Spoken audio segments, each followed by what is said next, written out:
of Atlantic County Board of Commissioners is called to order in compliance to the Open Public Meetings Act of the state of New Jersey. Adequate notice of this meeting of the Atlantic County Board of Commissioners was provided in the following manner.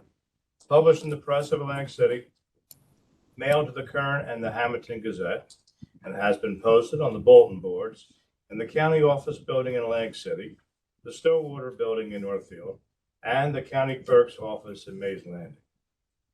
We will now have our prayer.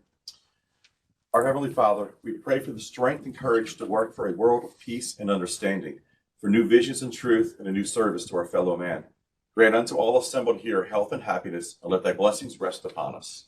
Amen. Amen. Thank you. Everyone, please rise for a flag salute. I pledge allegiance to the flag of the United States of America and to the republic for which it stands, one nation, under God, indivisible, with liberty and justice for all.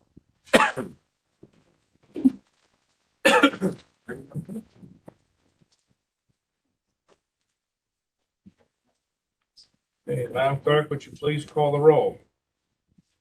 Alice, Present. Martino, Here. Faze, Here. Fitzpatrick. Here. Gatto. Here. Kern. Here. Parker. Present. Grizzly. Here.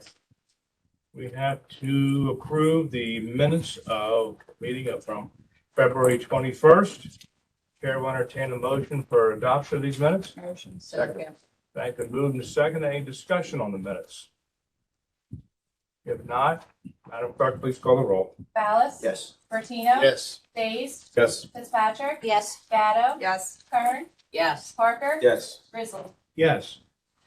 Anyone in person that would like to speak during public comments, please come to the podium, state your name and the town you reside.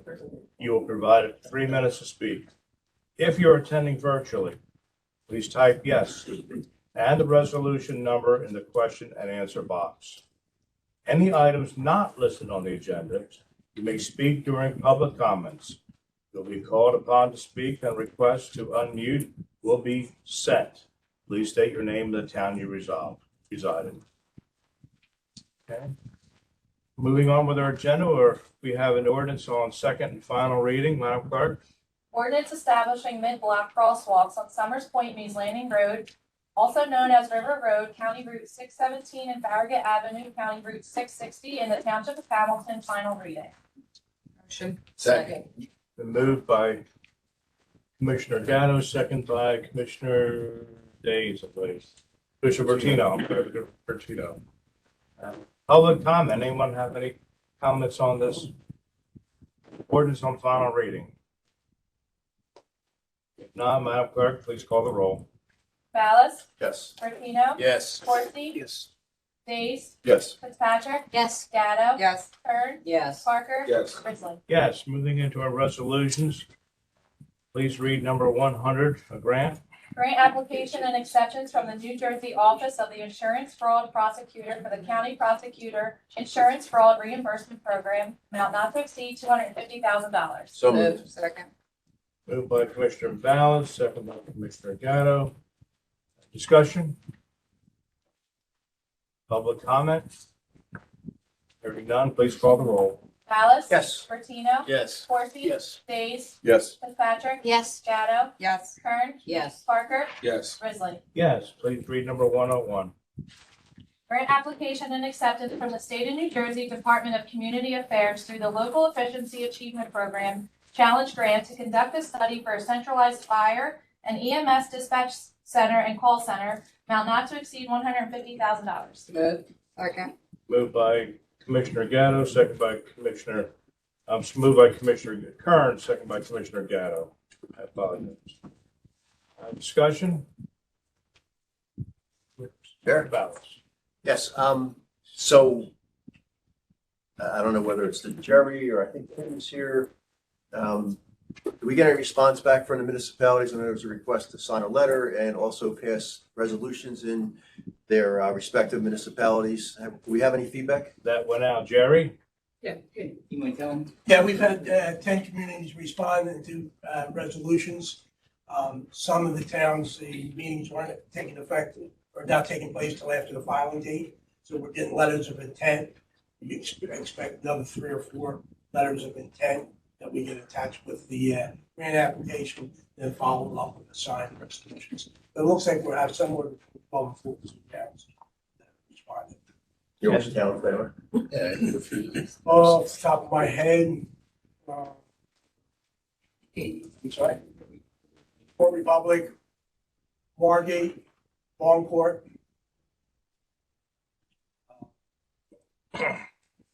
Pleasantville. Yes, after that. Any of the bigger towns? Corbin City, Anybody like EHT, Hamilton Township, Galloway, Atlantic City, the bigger municipalities? we're waiting on that. So you haven't heard yes, you haven't heard Atlantic yes City or said no? no. I figured that. Galloway, we're waiting for us. Fire Fighters Association, we're following up with them. EHT in Hamilton. Summers Point's in, Folsom's in, Seacon's in. Stell Manor, we have not heard from. I can send it to you, I can send you the list of ours. But we gotta vote on it now. Well, it doesn't matter the towns. This is for a study. Exactly. Okay, and I think, Mr. Chair, if we could ask, Please. Tim, can you highlight what you highlighted for us on the budget committee in terms of the elements that will be in the Yes. RFP for the study, because that's critical. So what we anticipate asking in the study is to identify building, technology, and staffing needs to meet the centralized dispatch for fire and EMS and associated costs for those three things, as well as any union, civil service, and operational issues that would come about as create a centralized dispatch area for fire and EMS. Part of that study will also be a call center where the calls will come in to that dispatch center. And if it's a police call, then would be dispatched to that police department in that area. So it would take the place of dispatching police calls, but we expect, what we've been told is this next gen technology that's coming on board, it's going to be very expensive for municipalities. And it'd be better to have that all in one call center. So looking at that too. So it'd be two different studies so that we would have flexibility to go either way. One other question. In this study, is there a way, or you already have it planned out, that we would also study whether it could be expanded for police sometime in the future? That's why we're anticipating study for this fire in this. So we would look at studying to build something that is not big enough for future expansion? That would be part of the RFP is look for expansion, but the study doesn't include that. But if we take it into consideration when we decide on the final town building. Okay. And the reason that we would be our- include police departments, because that seemed like it's much more difficult to bring on board. The Fire Chiefs Association, the Firefighters Association, and the EMS Association came to us and asked for centralized dispatch. The deadline for the grant application is March 15th. So to meet that, we decided to just move forward with the EMS and fire. And then next year, if the police are interested, we can come back and do a second study. By the time we put out the RFP, get the study, have the study done and back, it's probably not a year down the road, which at that time we can expand into the police department. There were at And- least two chiefs, just saying, there were at least two chiefs that they have a committee and asked us to make sure that we consider if the police want to come in. Only because of, like Tim said, the cost for the new system for the towns probably have to go online within 2 or 3 years. It could be very expensive. So part of that study, and we're going to submit the study, the chair of the budget subcommittee asked, could they review whatever we put together before it goes out to the public? We were going to give it to you, but we will have something in there for expansion. Yeah, I think it's very smart to look at expanding, to bring it, everyone in. And Commissioner Gatto? Mr. Chair, I think the other thing that's important is let's not make an assumption that it's one place, one building. I believe part of the study will be assessing what's the right kind of structure, right? Is it one place, one building? Is it a regional concept where maybe there's a couple hubs? I think that's something we need to consider. That'll all be part of the study. redundancy. Come back again, be part of the building technology staffing needs, which is the best way to deliver this service. Right, That'd be part of the operational. part of the study. assessment, yeah. Commissioner Days.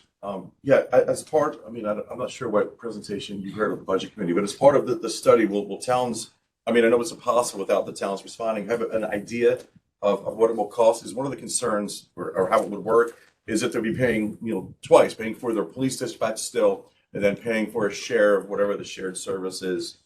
So that's all part of This the is just study. So it's all part of the, that's what I'm saying, is that all part of the study? Building staffing and technology And that, is part of the study. and that's why we've reinforced in our subcommittee conversations, the devil's in the details, right? I mean, I think many of us were around when these conversations were had previously.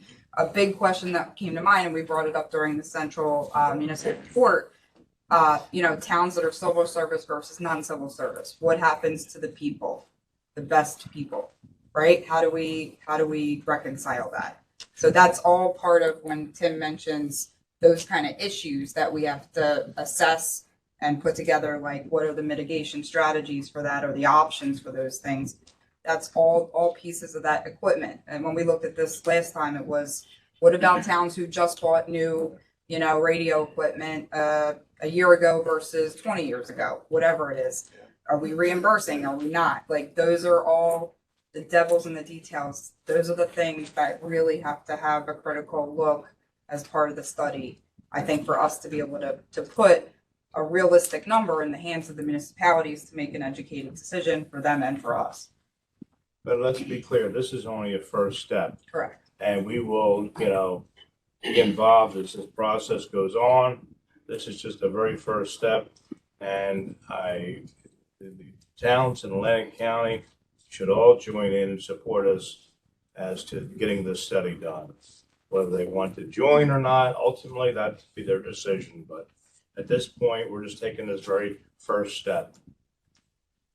Again, a lot of the questions that you're asking, and the municipalities, there's not answers to that. Correct. Right. That's why we're doing the study, so that definitive or close to definitive, pretty good guesstimates can be presented to the municipalities and saying, okay, this is what it's going to entail.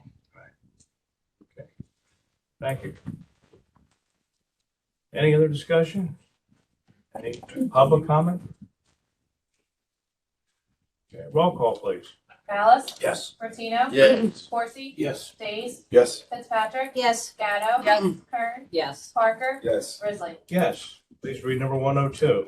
Grant application and acceptance from the New Jersey Department of Education State Library for the 2023 per capita state library aid funds, amount not to exceed $113,813. Second. Moved by Commissioner Parker, seconded by Commissioner Days. Discussion? Hearing none, any public comment? Hearing none, please call the roll. Ballas? Yes. Martino? Yes. Corsi? Yes. Days? Yes. Fitzpatrick? Yes. Gatto? Yes. Kern? Yes. Parker? Yes. Risley? Yes, please read 103. Grant application and acceptance from New Jersey Transit through the Coronavirus Response and Relief Supplemental Appropriations Act and American Rescue Plan Act 2022 for the Section 5310 grant, amount not to exceed $300,000. Second. Moved by Commissioner Kern, seconded by Commissioner Gatto. Discussion? Mr. Chair, I just want to highlight that this is a new grant, and we are going to be applying for funds as far back as 2020 for reimbursement, and we'll continue to pursue it as long as that grant money is being made available. It's a home run for us. Any discussion? Other discussion? Any public comment? Yes, sir. Marcus King, on Philadelphia Avenue, Egg Harbor City. What would those monies be geared towards for this grant? Direct that to administration. Yeah, that money can be used for anything, salary and wage, purchase vehicles, gasoline. And in particular, the coronavirus monies you're allowed to use, just, wipes, handy wipes, cleaners for the vehicles, this kind of thing. Thank you. Go off. Any other public comment on it? Hearing none. Madam Clerk, would you please call the roll? Ballas? Yes. Martino? Yes. Corsi? Yes. Days? Yes. Patrick? Yes. Gatto? Yes. Kern? Yes. Parker? Yes. Grizzly. Yes. We'll move into our professional service agreements, and just by way of explanation, these have been discussed in the budget committee, reviewed. Please read number 104. Professional services agreement with Pharmacare Incorporated for pharmaceutical consulting services for Meadowview Nursing and Rehabilitation Center, amount not to exceed $30,200. Second. Moved by Commissioner Gatto, second by Commissioner Kern. Discussion? Any public comment on this resolution? Hearing none, please call the roll. Ballas? Yes. Martino? Yes. Corsi? Yes. Days? Yes. Fitzpatrick? Yes. Gatto? Yes. Kern? Yes. Parker? Yes. Grizzly. Yes, please read 105. Professional services agreement with various vendors for the provision of library goods and services, amount not to exceed $652,230. Move. Second. Moved by Commissioner Parker, seconded by Commissioner Ballas. Discussion? Any public comment on this resolution? Hearing none, please call the roll. Ballas? Yes. Martino? Yes. Corsi? Yes. Days? Yes. Fitzpatrick? Yes. Gatto? Yes. Kern? Yes. Parker? Yes. Grizzly. Yes, please read 106. Professional services agreement with various vendors for temporary nursing staffing to fill shortages in full-time permanent staffing. Amount not to exceed $654,536. Second. Moved by Commissioner Kern, seconded by Commissioner Gatto. Discussion? Mr. Chair, just want to highlight that we did have some extensive discussion in subcommittee about the continued nursing staff issues throughout the county, and really needing to get creative and think outside of the box in terms of our normal processes of potentially recruiting and retaining our nursing staff. So we did kick around a number of ideas. I'm going to bring some of those ideas to workforce development this week. But just wanted the board to know that we did have some pretty robust conversation on that. Yes, we did. Anyone else? Mr. Chair. Commissioner Yeah, Ballas? just to, Jerry. Jerry, at the nursing home at Meadowview, are we still holding back rooms because of staffing shortages? Yes, Or are correct. we Yep. about approximately what's the percentage that we're, We're Not being able probably to a little use. bit better than 50% filled. so 50% of the rooms cannot be That's correct. used because of staffing shortages? Correct. So, Mr. Chairman, if I may? Yes. So Jerry, so talking about the nursing home, I know that there's still some issues at the nursing home. I've been I can't speak for my colleagues, but employees are still complaining about issues over there. I don't know if it's staffing, understaffing. I don't know what the issues is.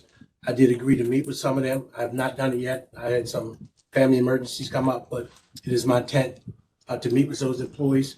Again, I can't tell you what they are because I haven't had the conversation with them. I don't know if it has anything to do with the shortage. I have no idea. Maybe you can enlighten me. No, I haven't heard that any complaints. The only thing, that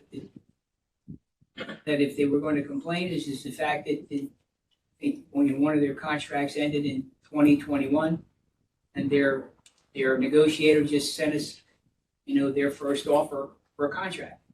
We're talking, February, I think it was February 6th of 2023. So they may be saying, they don't have a contract. Well, they don't. We just got a proposal. So, but I mean, in terms of the staffing, it's hard. I mean, you all listened to the comment yesterday about the staffing. A lot of people were scared by COVID. They left the field altogether. I mean, I think you heard even nurses have left the field because of COVID. And it was a pretty long period of time. You're talking, roughly March of 2020 to probably sometime, end of 21, beginning of 22. You had, very extreme illnesses going on. It's began to lessen after that time period in terms of the transmission rates and stuff like that. So it's been very hard to staff there. I will tell you that, these contracts, and by the way, I know the chairperson of the budget subcommittee, we got into that discussion yesterday. This is not only for Meadowview now, we began having a problem with public health, same kind of issues. You just can't, I mean, the field itself, they're not getting nurses in the field itself. And I forget who, I think somebody was talking about that they're giving bonuses. I'm not gonna mention the company, but they're giving bonuses like $25,000 to just come on board. We're not in a position to do that. So, Any other discussion? Hearing none, please call the roll. Alice. Yes. Martino. Yes. Dorsey. Yes. Days. Yes. Fitzpatrick. Yes. Gatto. Yes. Kern. Yes. Parker. Yes. Risley. Yes, please read 107. Renewal competitive contract with Jewish Family Services for the provision of discharge planning and re-entry services to inmates to the Atlantic County Justice Facility, amount not to exceed $646,941.95. Motion. Second. Moved by Commissioner Ballas, seconded by Commissioner Kern. Discussion? Hearing none, any public comment? Please call the roll. Ballas. Yes. Martino. Yes. Horsey. Yes. Days. Yes. Fitzpatrick. Yes. Gatto. Yes. Kern. Yes. Parker. Yes. Risley. Yes, please read 108. Renewal competitive contract with Rehab Professional Services Incorporated for the provision of physical, occupational, and speech therapy services for residents of Meadowview Nursing and Rehabilitation Center, amount not to exceed $490,000. Second. Moved by Commissioner Gatto, seconded by Commissioner Days. Discussion? Any public comment? Hearing none, please call the roll. Alice. Yes. Martino. Yes. Horsey. Yes. Days. Yes. Fitzpatrick. Yes. Gatto. Yes. Kern. Yes. Parker. Yes. Risley. Yes. Moving into bid contracts, please read 109. Bid contract with Arawak Paving Company Incorporated for the 2022 County Highway Improvement Project for various road repairs, amount not to exceed $3,897,000. Motion. Second. Moved by Commissioner Days, seconded by Commissioner Bertino. Discussion? Hearing none. Any public comment? Clerk, please call the roll. Ballas. Yes. Martino. Yes. Coursey. Yes. Days. Yes. Fitzpatrick. Yes. Gatto. Yes. Kern. Yes. Parker. Yes. Risley. Yes, number 110, please. Contract with Atlantic Coast Moving and Storage for transportation of early voting e-poll books and voting machines to early voting locations, amount not to exceed $6,800. Move. Second. Moved by Commissioner Gatto, seconded by Commissioner Kern. Discussion? Any public comment? Hearing none, please call the roll. Ballas. Yes. Martino. Yes. Coursey. Yes. Days. Yes. Fitzpatrick. Yes. Gatto. Yes. Kern. Yes. Parker. Yes. Risley. Yes, please read 111. Contract with Election Systems and Software for programming and coding of voting machines and electronic poll books, amount not to exceed $250,000. Move. Second. Moved by Commissioner Gatto, seconded by Commissioner Kern. Discussion?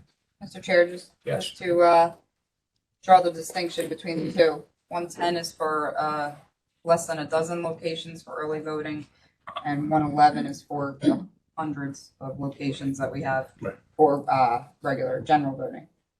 Thank you. 111 is just programming, right? Program. 112. 112 is. Yeah. Oh, right, yeah, sorry, yeah. Mhm. Mr. Chairman, Yes. through you to the county administrator, have we stopped purchasing any of the new ones? The new voting machines yet? When we passed the thing up here? You did, to buy new and ones? there was a process, I don't know if they've come in yet, I don't think they have, but Joanna's on? Yes. Joanna, you there, have you been contacted about the new machines? Hi, this is Maureen Bugden. I'm actually on, Jerry. Yeah, The new okay. machines are ordered, ready to be delivered. We are waiting till mid-April when the majority of the voting machine warehouse renovation will be completed, and then we will accept delivery. Thank you. Thank you, Maureen. You're welcome. Any other discussion? Madam Clerk, please call the roll. Public comment.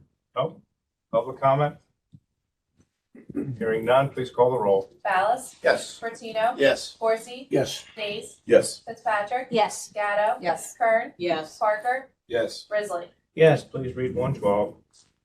Contract with Clifford B. Finkel Jr. Incorporated for transportation of the e-poll books and voting machines to their respective polling places, amount not to exceed $130,000. Moved. Second. Moved by Commissioner Ballas, second by Commissioner Kern. Discussion?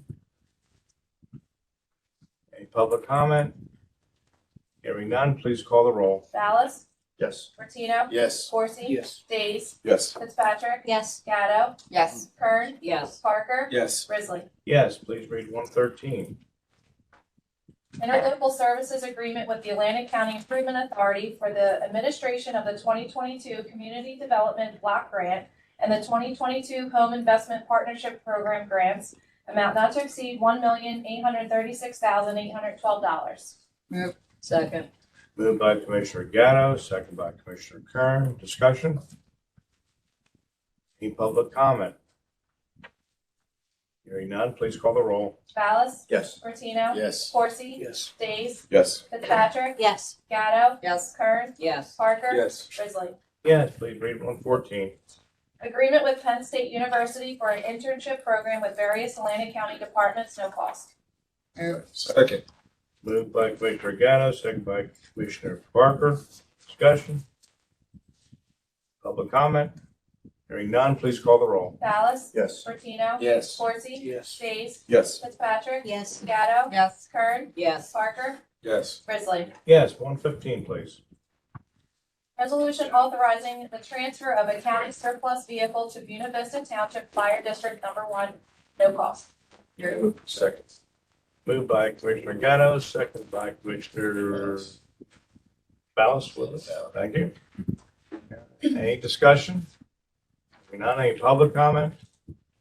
Please call the roll. Ballas? Yes. Martino? Yes. Coursey? Yes. Days? Yes. Fitzpatrick? Yes. Gatto? Yes. Kern? Yes. Parker? Yes. Grizzly. Yes, 116, please.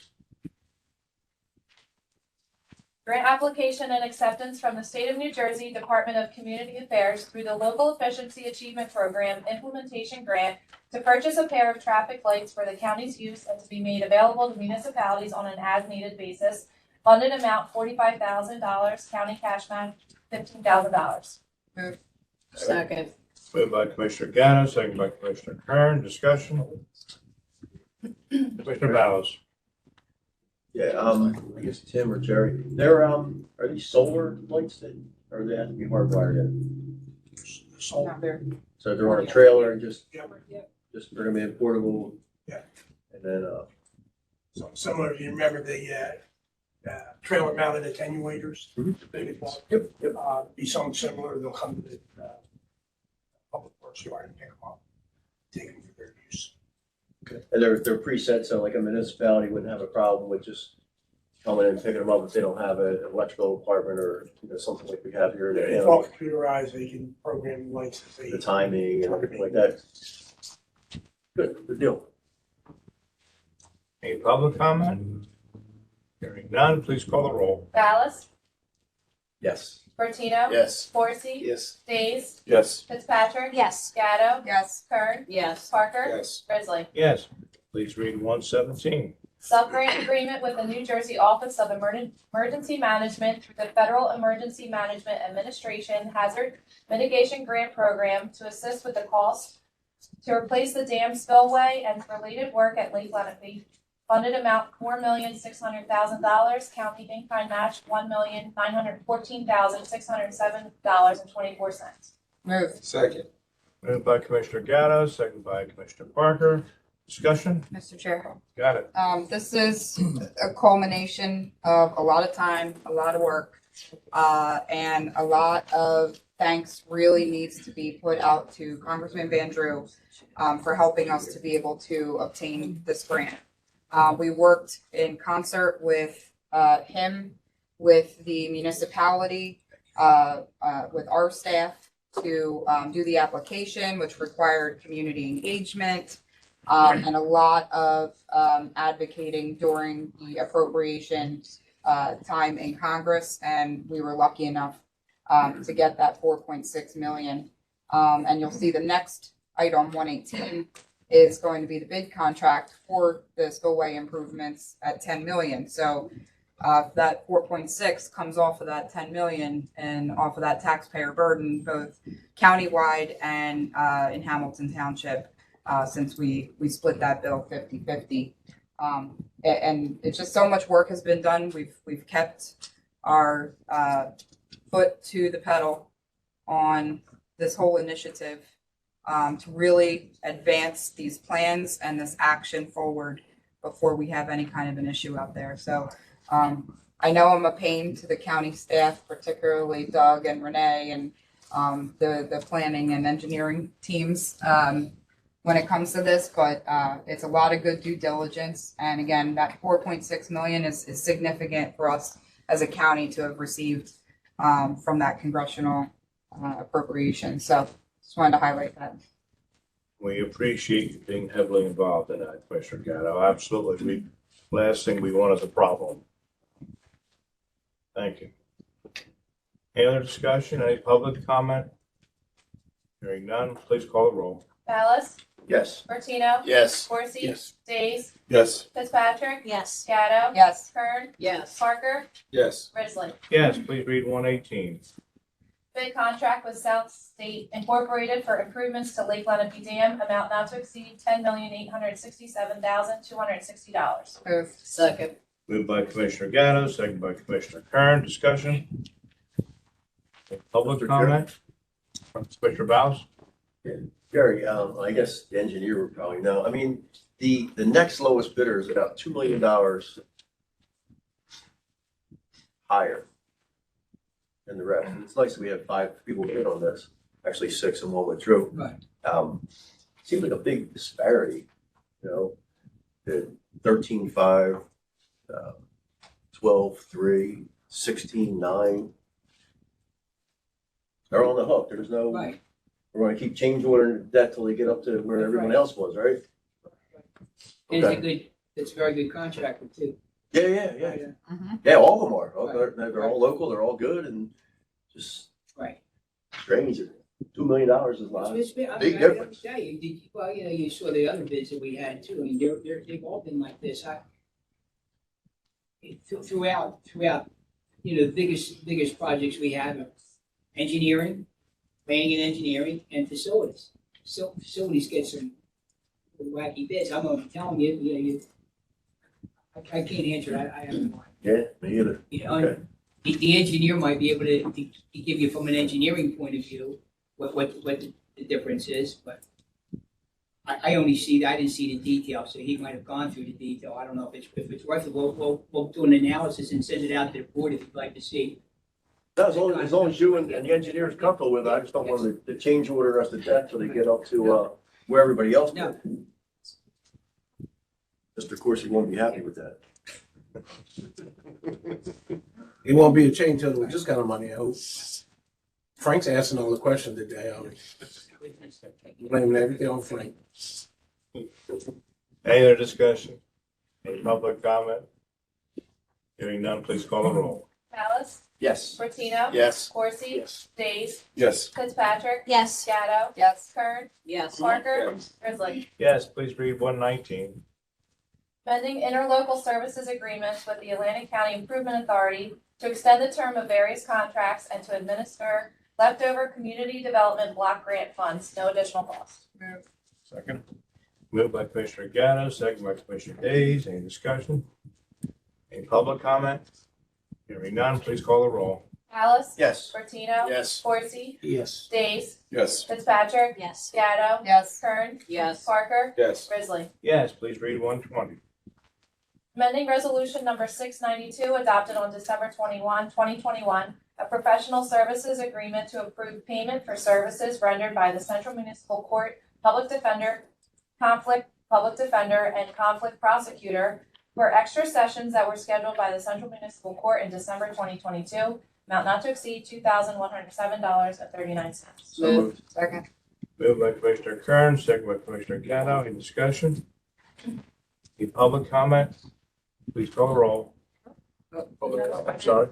If you don't mind, Marcus King again. Yes. On Philadelphia Avenue. My question on 120, is this to say that you're going to pay this money to extend the time for court services?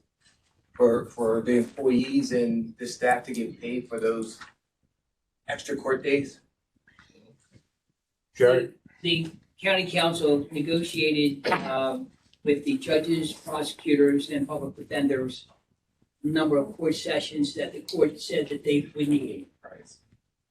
The court decided, and this is very important, but I think most people don't understand this, the county pays the cost. The court system, the AOC, runs the courts. So they make all the decisions on the number of sessions. In this particular case, they had additional sessions that they asked a judge, prosecutors and public defenders to run. That's what they did. And then the next one, well, you'll go ask on the next one, Mr. Dugan is our acting county counsel. He can explain to you the kinds of things lawyers do that they think could be asked by the courts to do. Why don't you go through that, Jimmy, some of the.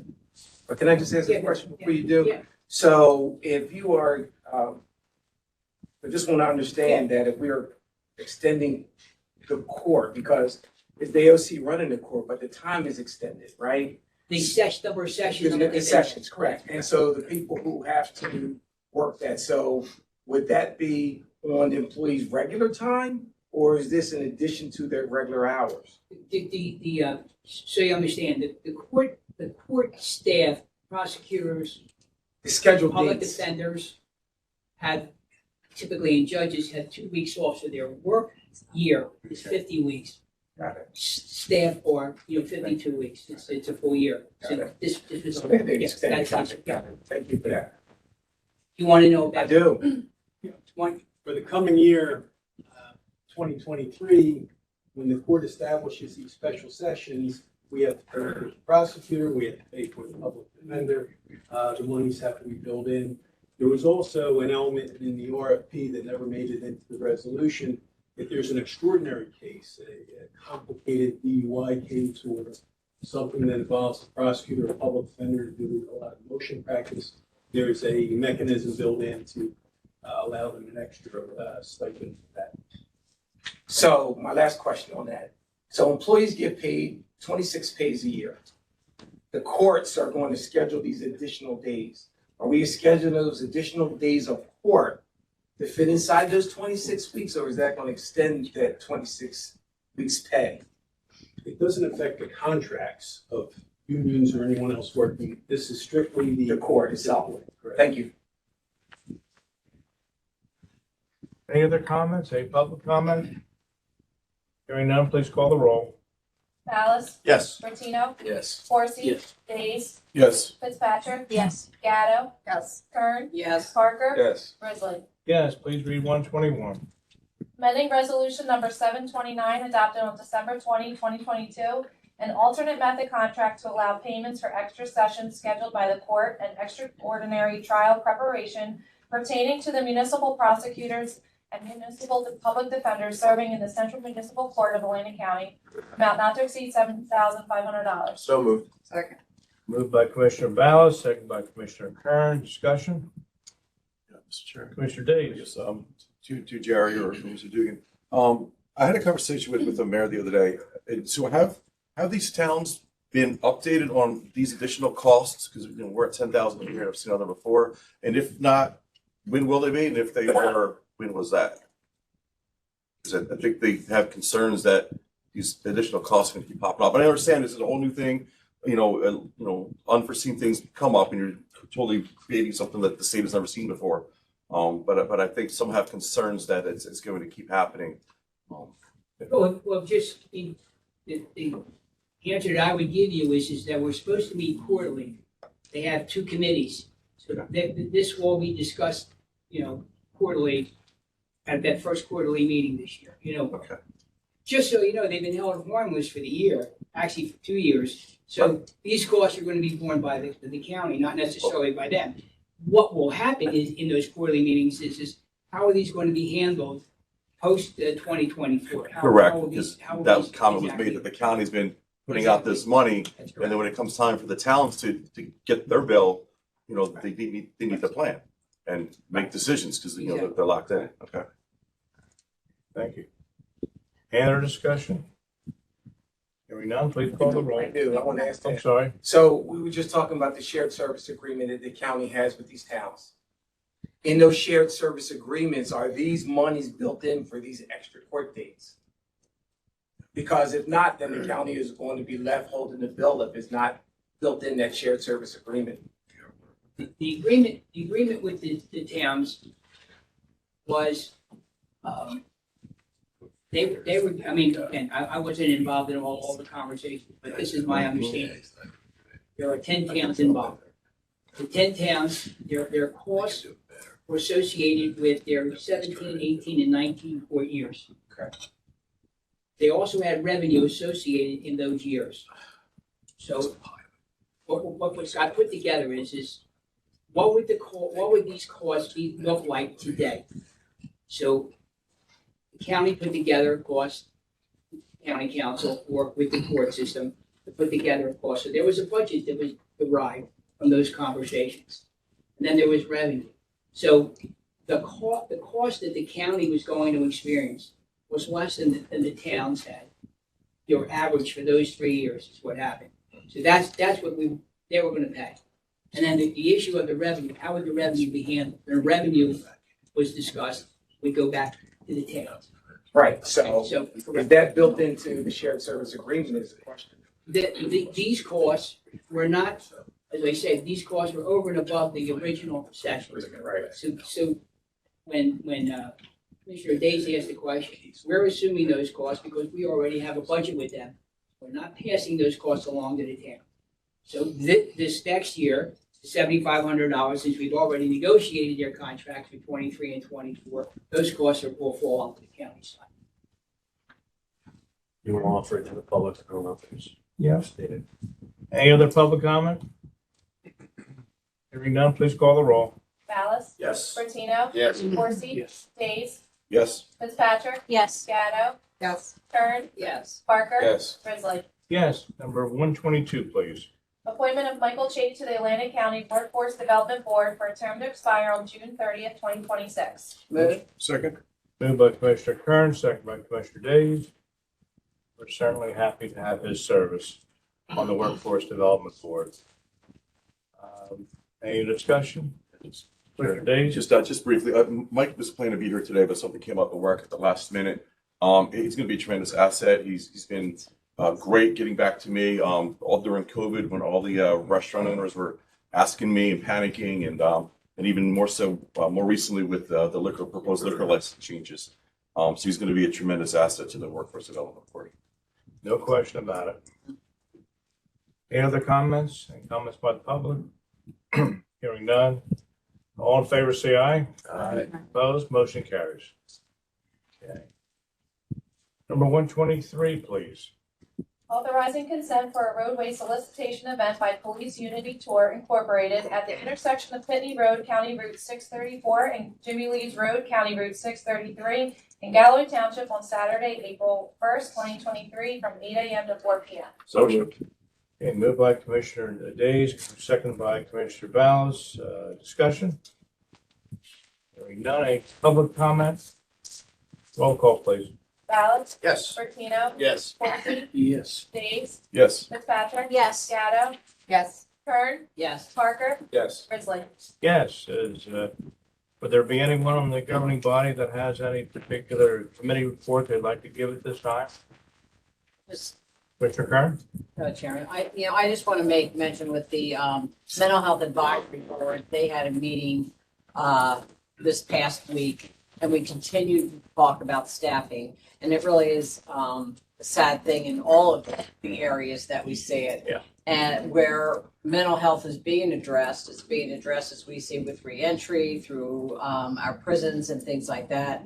They're getting grants for youth. There's a lot of money going out there, and they can't get the staffing for many of them. So it's unfortunate. They're trying other avenues, like what you had talked about with the nursing staffs, other areas. But it is very important with what's going on with staffing. Commissioner, they're also talking about the county doesn't provide technically the disabled service or mental health services in the community. So they're also talking about those entities, the nonprofits, are having the same kind of problem that counties have. Exactly. Yeah. And my counterparts in the other 20 counties are having the same problem with their own staffing. Can't speak about their nonprofits, but certainly about county government.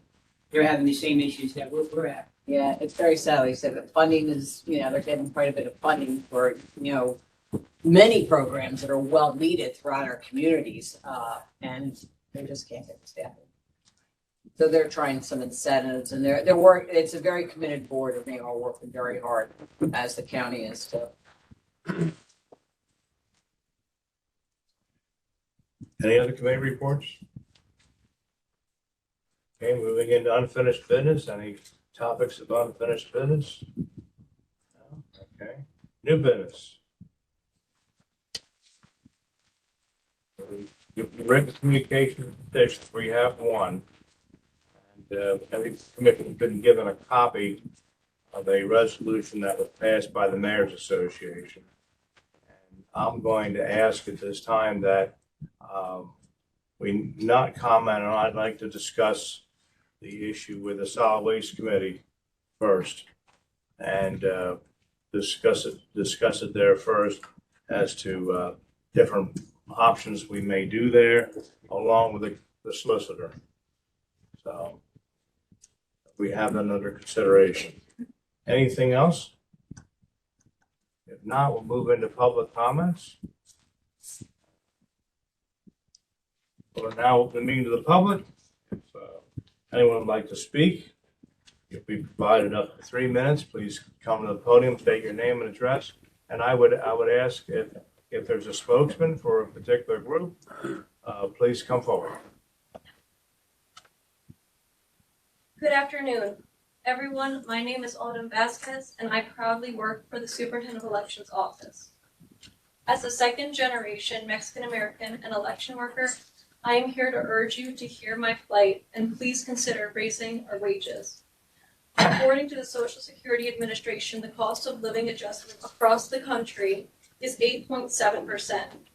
That's a hike we haven't seen since the severe economic recession in the early 1980s.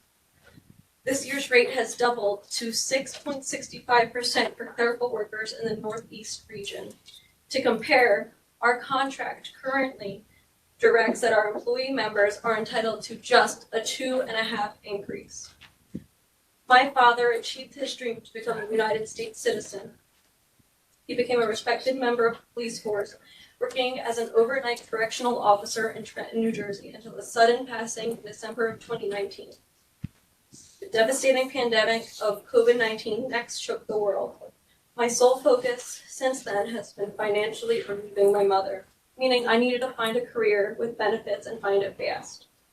After working for the Superintendent of Elections Office for nearly 3 years, I was able to help my mom, but now I live paycheck to paycheck.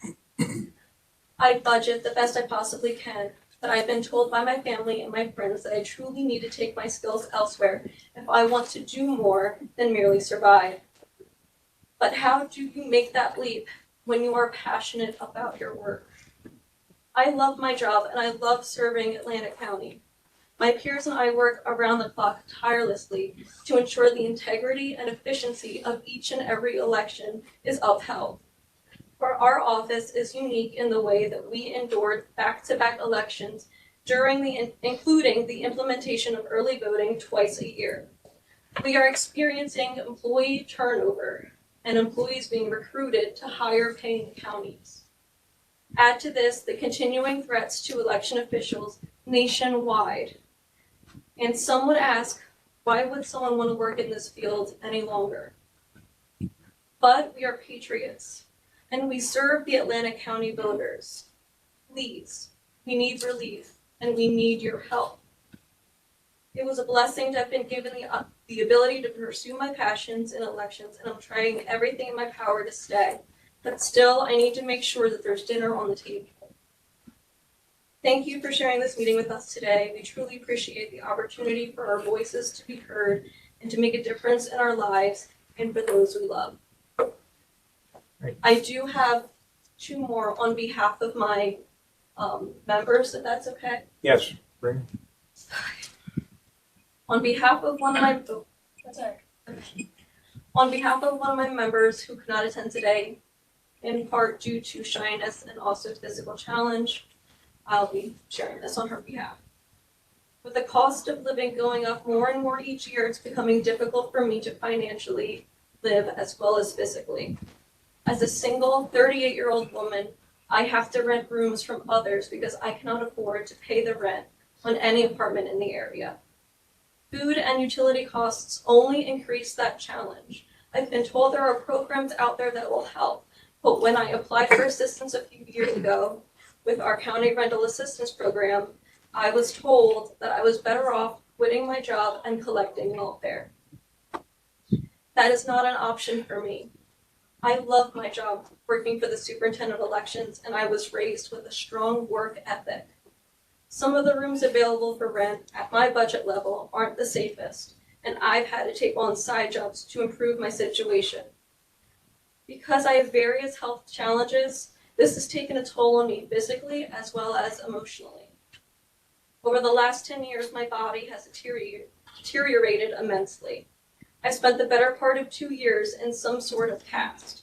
Because I need the additional income, I can't be off my feet as much as I should, and this has led me to complications like infections, surgeries, hospitalization, and more. I'm working so hard, but honestly, I'm barely able to make ends meet. Some of the months I come up short. I know we get a raise each year as county employees, covered by a union contract, but this barely covers, and sometimes it doesn't cover costs at all. With health insurance contributions rising, it seems as though we're getting no raise at all, or even we're going backwards. We support our county leadership and we work so hard. However, please put yourselves or your own family in our shoes and understand what we're up against. We respectfully are asking for further consideration and assistance. We need your help.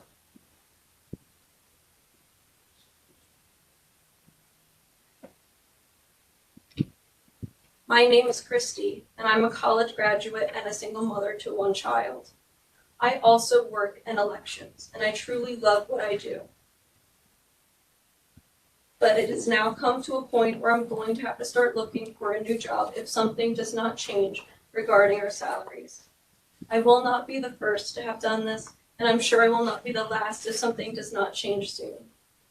As everyone already knows, New Jersey's cost of living is high, but as inflation keeps growing, being able to stay afloat has become impossible.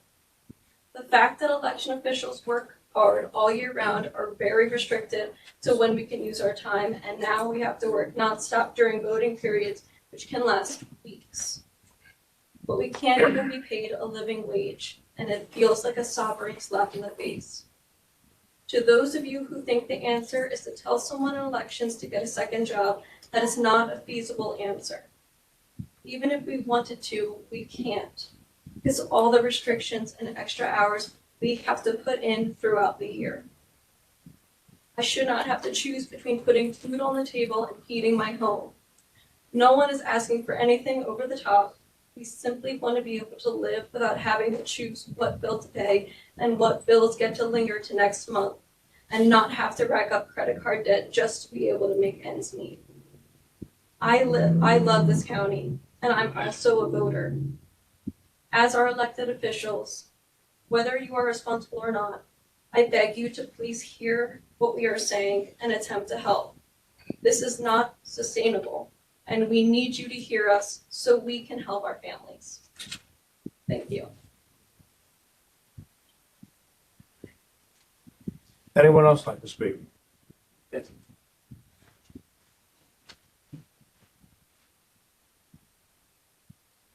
Good afternoon again. My name is Marcus King. I'm president of the Teamsters Local 331 on Philadelphia Avenue in Carver City, New Jersey.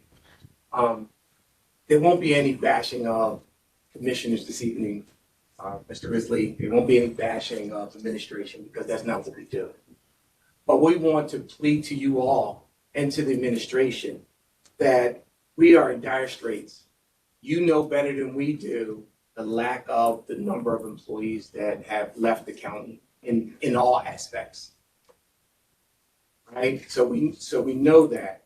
And we know that there's work that still needs to be done. And I believe that there's a God in heaven because he didn't let it snow, because if it snowed,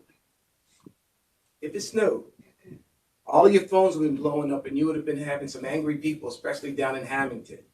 And you would have to answer that question of why the snow didn't get up.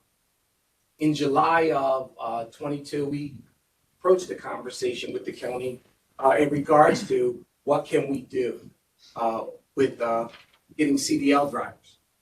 We talked about nurses earlier. We could talk about laborers. We could talk about truck drivers. We could talk about clerks. We're down in every aspect of this job. And here's the problem that we have. The problem that we have is that now we're competing against McDonald's. Amen. Think about that, right?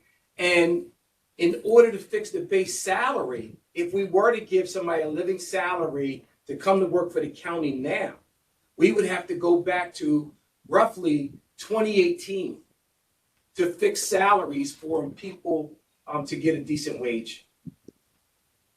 Young lady gave me a paper today, and she told me down in Salem County for the same job that she does now, they start at $20 an hour right now, and we're still under minimum wage. And I think at the end, when we do get a contract, we might be barely above minimum wage, but that's not sustainable for someone to live on.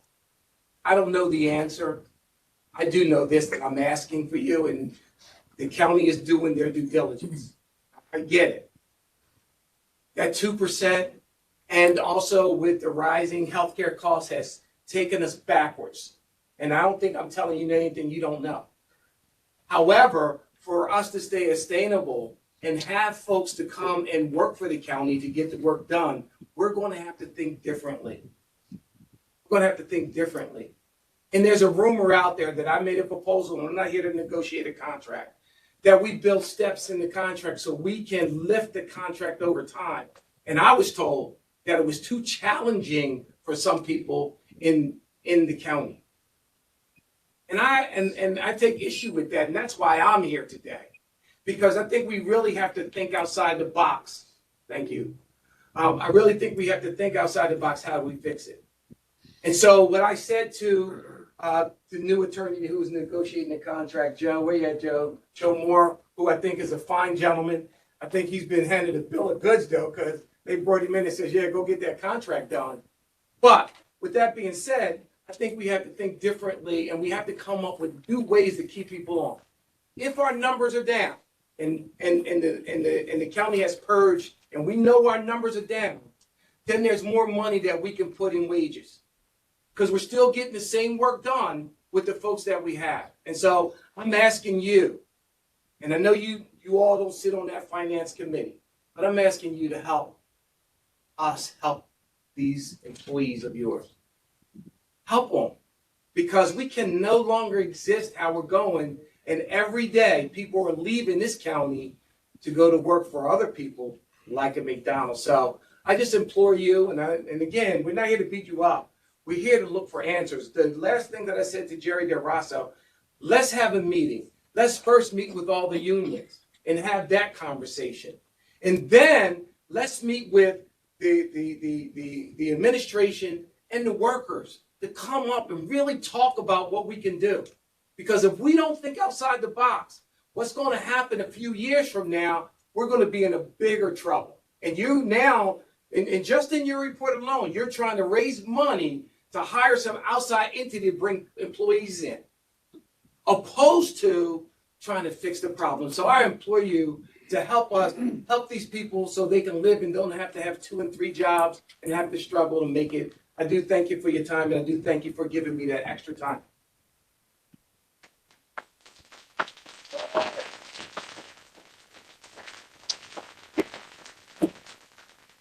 Would anyone else like to speak? Ma'am?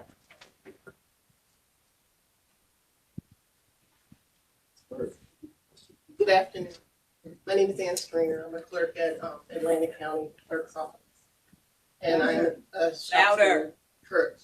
I'm a shop steward for Local 331 at the clerk's office. And we have been trying to negotiate for months and months, trying to get a better rate of pay. And like Marcus was saying, we were trying to get the steps so that we can do the increases, because people that are coming in at the bottom are making like more than those at the top, and like we're like being pushed over. I've been working for the county for, gosh, 11 years. I think 11 years, and I'm at maybe $17 an hour. I'm making like maybe 32,000, but after taxes. And like Marcus had also said about the contract, because I do e-record, which is recording deeds and mortgages, land documents. And you would think, going back to COVID, because we've been here, all of us have been here for COVID, we found out that we were essential employees. A lot of us didn't even realize what an essential employee was. But I'm a clerk. I was like, I can see the roads and the buildings, people being essential employees, but to be a clerk and recording deeds, mortgages, everybody started moving. Everybody started moving all at once, and we got more and more and more and more documents being e-recorded and sent in, and we just got overwhelmed. So, with that being said, we had a lot of work and not a lot of people. We can't even hire anybody because of the rate. People are like, really, like, and you know, we're here because we do, like Autumn was saying, we do love our county. We represent our county, and because of the integrity of our different departments represented here, we want to stay here. We do. Most of us are looking other places. Most of us do have second jobs, but we need more. At 32,000 and a grandmom of 3, a mom of 3, and a car that is a 2008 with 160,000 miles, that if you're driving behind me, don't blow your horn, just back up. Just back off. I'm avoiding the potholes. I'm that one. That's where I am. I can't even get my car fixed. I'm having a problem paying my mortgage. You're looking at the faces of your community, and we're having a problem. And it's like, I know you care. You know you had our votes. You know, we're here. We are your community workers. We work with some of your wives and families. You know what I'm saying? It's just please do more for us. If you can step up. I do have a.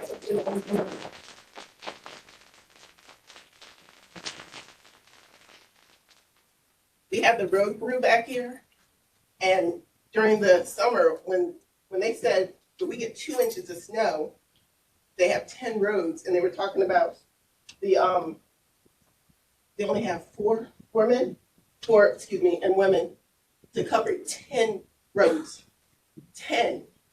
And they won't be able to find 2 inches of snow. I was like, 2 inches? I was like, I'm from New Jersey. We know how to drive on ice. I didn't think about the ice, the pack, the salt, the brining. I didn't think about any of that. We only have a few of them. We have the essential workers that cover, like when we're at home and not worried about hunkering down for a nor'easter or weather.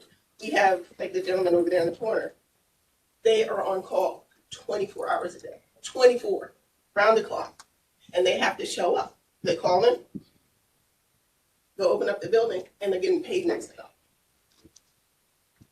It's really not right. So if somebody can just talk to the powers that be on our behalf, because we are your community, and please do what's right. Thank you. Thank you. Anyone else? Anyone else like to speak?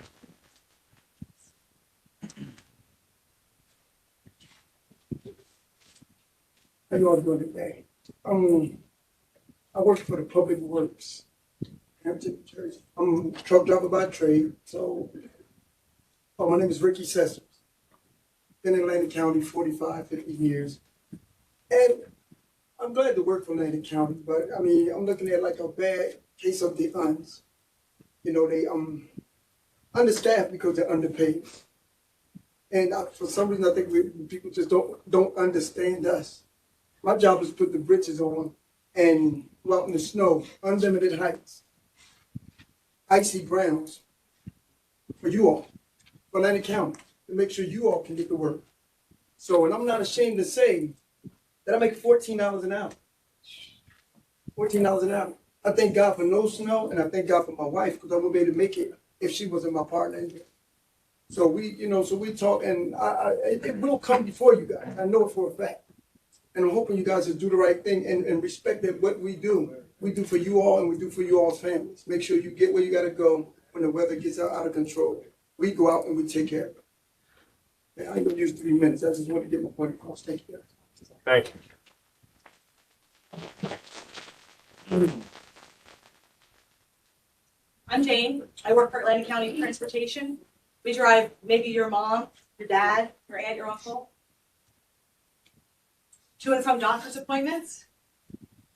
New Jersey Transit, who just sit in their bus all day long, riding up and down the hot road, get paid more than we do. We get out of our bus. We greet them at the door. We do lifts, wheelchair. We take really good care. Our drivers take really good care of senior citizens and people with disabilities who maybe not be a senior citizen, day in and day out. We drive through the snow, the ice, in these buses that we need new buses. We're not getting new buses. Our rate of pay, I've been with the job for several years. I'm watching drivers go from Atlantic County to Salem County, Ocean County and Cape May County to make more money because we don't get paid enough.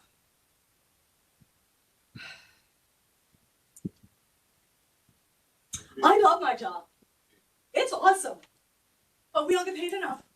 These guys will laugh at me every day. I come in happy as a bee. And I tell them I'll never work down a day in my life because I love my job. But the rate of pay that we get is so awesome. And the buses that we have to drive, help us out. Thank you. Thank you.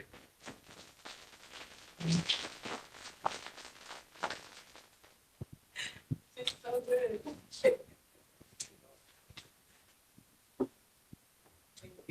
Hello. My name is Emily Furman, and I also work for the Superintendent of Elections, along with Alderman and some of our other members. I am here today because as an Atlantic County employee, it's becoming increasingly more difficult to make ends meet. The cost of living model allows employees to earn wages that would support one's basic needs, which includes the taxes. This would include food, housing, healthcare, transportation, utility, and childcare if applicable. According to MIT's living wage calculation, an individual with no children, such as myself, should earn a minimum of $7.36 an hour to live sustainably in this county. And from what I've heard from previous people of the county saying is that they're not earning that much. And that's with no kids. Some of these people have children to feed and to house.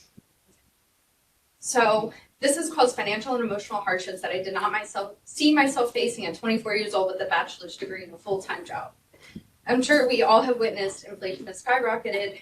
We come forward today to ask you to please reject complacency respectfully. Please be the hero of your constituents, many people of whom are employees. Between having to pay for rent, student loans, my health care coverage provided by the county, which has skyrocketed significantly as well, transportation to work and food, I can no longer live sustainably. No employee of Atlantic County should have to face deprivation when they are a full-time employee and still not meeting the basic costs of living. This board can work to change that. With that said, I respectfully propose that at a minimum, the county assesses the cost of living annually and adjusts salaries so the county workforce can remain in the very county we chose and are so proud to call home. Thank you. Excuse me, what was that amount you said? $17.36 an hour as an individual, as an independent with 0 children. Oh, $17.36 an hour. Correct.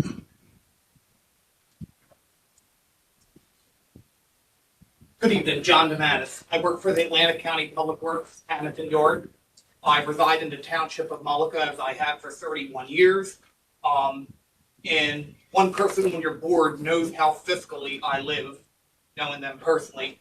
Since 1999 of Mr. Levinson's incorporation, he has streamlined fiscally to keep this county AA bond with Moody and Standard & Poor's investment.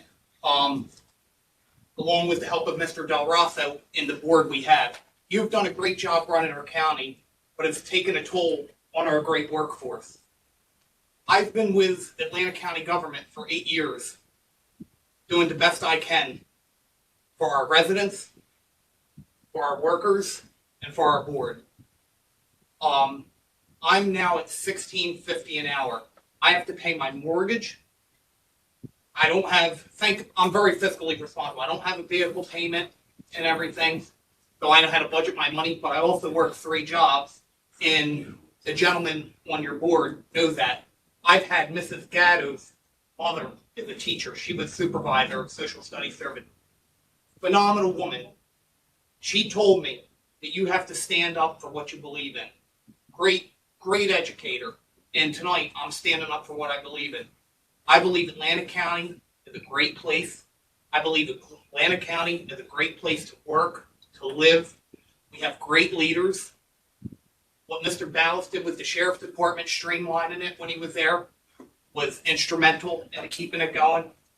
But we need to do better. You stepped up with the correctional officers. You bumped their salaries up to $40,000. That is still low, but they're topping out as a regular correctional officer at $100,000. I think they just settled the contract with the Sheriff's Department. Did streamline that and did a lot better. I think Mr. Schiffler was in negotiations with that. Everybody is doing better, and it feels like the backdrop here is getting forgotten. We also provide instrumental services into getting people around what they do. And thank God we didn't have snow this year. I could live without it. But I do believe that everybody on this board, I do believe Mr. Del Rosso, and I do believe Mr. Levinson will do the right thing. And I appreciate your time.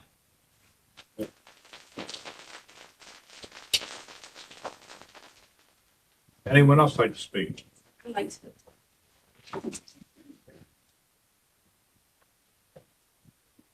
Hello, my name is Patricia Moore, and I've been with the county for 34 years. God willing, this September, I'll be 35 years. I work for Atlanta County Home Delivery Meal Program. I love my job. I was thinking, I said, I've been a clerk for almost 35 years. And I was talking to someone today, and I said,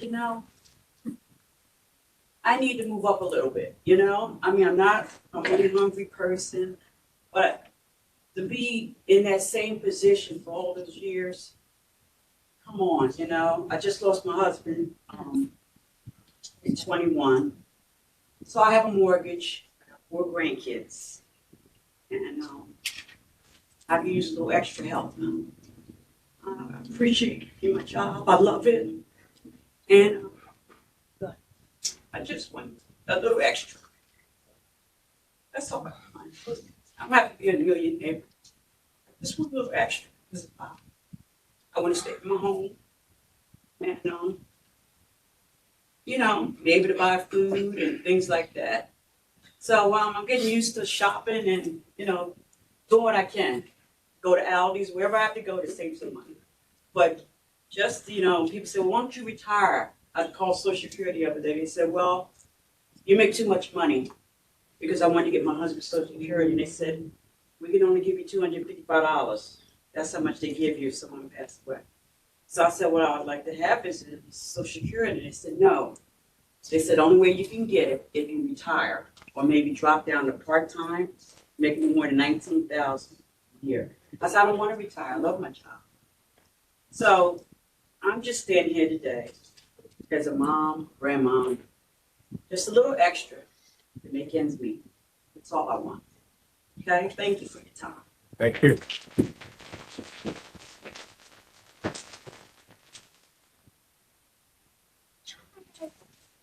We're coming up together because we have such a large group to represent. My name is Rachel Kelly from the traffic unit in Roads and Bridges. I'm part of the specialized unit. There's 10 of us.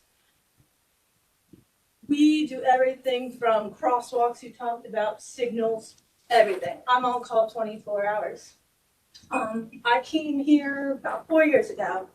Came from the Air Force. I was an engineer in the 16th Weapons Squadron, and the military taught me brotherhood and family. And more important, I'm one of the only women out of 70 men. I'm out there with the best of them. I think $16 an hour. Before I started here, I saved up a down payment for a house. I fell deeper and deeper in debt here. I do not have a house. I'm back at home with our family. I have 2 parents with stage 4 cancer. We're coming in here. We're sleeping in trucks when it's snowing. We're always here. We're going to the doctors. We have guys living in their cars. We just lost someone who had to move across the country because he was sleeping in his car for a year. And then coming in and doing the work they do. Inhaling chemicals, plowing the roads. And we're not looked on fondly by the public either. It's not enough getting done, but we're always out there. And it took me a long time to not be embarrassed to say I was making $16. I'm gonna own it now because something needs to change. And these guys, they work themselves into the ground, and they're phenomenal guys. I know you can't see them all down the hallway, but I love coming in and seeing them every day. And that's the brotherhood I missed and found again, and I don't want to leave them. It's a family, and we want to stick together. Sorry. I make $1,600 a month. Give your name. That's it. $1,600. State your name, sir. Todd Shank. My name's Todd Shank. I work for Roads and Bridges. I'm 26 years old. Went to college, realized it wasn't for me. Found the county. I'm a big guy. I lift stuff. Realized that that's pretty much what they do. Make $1,600 a month. $1,300 of it goes to rent. I have a $260 car payment or insurance payment, and I have a fiance at home. We have to save up for a wedding, and that leaves me about $200 to play with. I can do nothing.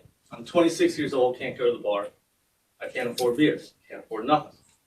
So I pretty much sit at home. There's nothing I can do on this wage except for live. I can't. And rent's going up. My lease is done in April, and it's going up to $1,350, and that extra $50 coming out hurts so much more than I would think. But I'm hoping that the new contract comes up. If you guys have anything to say in it, that would help. Anything would help so much. We're all hurting. Everybody's hurting now, but us at the bottom are hurting a little bit more. That's it. Thank you guys so much.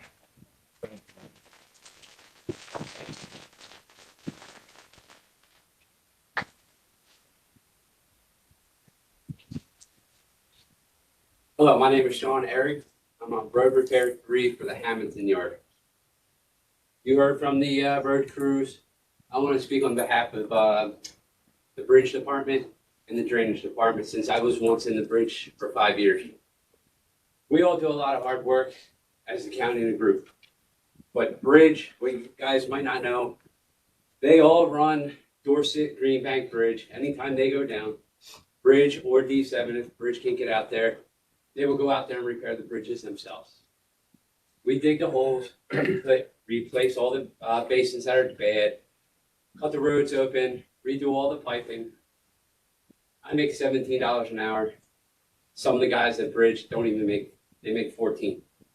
We're doing laborers work, if not carpenters work, heavy highway. But we're getting paid minimum wage to do the work of what the laborers union's doing. And these guys are they bust their butt hard. There's days they'll go 10, 12 hours in a day just to get the road open up again. And when they're not doing that, they're out there doing the snow with the rest of us. They have their own routes. Like they said, most of us have 12 plus miles of road that we have to keep clear. We're out there every day. The public, they don't pay attention to half of us. They'll blow through our stop signs when we're flagging. Our safety is always at risk anytime we're out of that truck or while we're in that truck. We're not asking for much. We're just asking for a livable wage so we can pay our bills and that our families know that we come home safe for them. To keep us safe and then make sure that we come home. That's what we want. Thank you, that's it.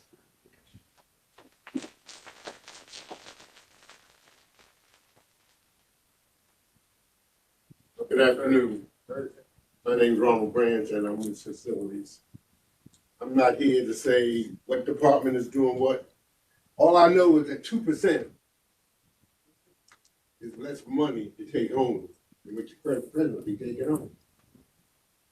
So, gotta do better. I mean, if you're saving the taxpayers money, what are we? Are we chopped liver?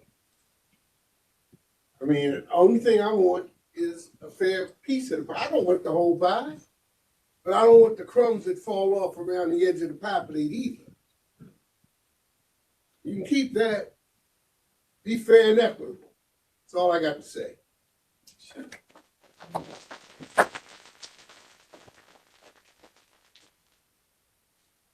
Anyone else like to speak? We got two more. How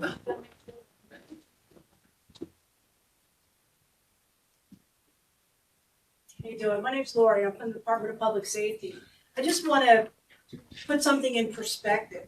They've been trying to hire in my office all year, and they're hiring at a second level, not a clerk 1, but a clerk 2, an account clerk 2, which means that person has to have at least 3 years of accounting. And they are offering to hire that person at $14.44 an hour. Now, anyone who has children that work on the boardwalk, do they make $14.44 an hour, or do they make a little more than that? And you know how many offers we're getting to take that job? None.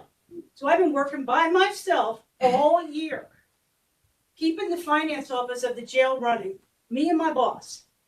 We sit down at our desk in the morning and we start working. We get up in the afternoon when it's time to leave and we stop working and our desks are covered. And you want somebody to come and take that job for $14.44 an hour. Minimum wage is $14.13. As of December 22nd, we were still hiring people here at the county. We were hiring them at $27.5. If we are still paying them $27.5 for 40 hours of work, that is below state minimum wage. And the county government, if they're still paying them, it's below state minimum wage. I'm not going to beg for your money. I'm going to tell you what we do for our money. Right.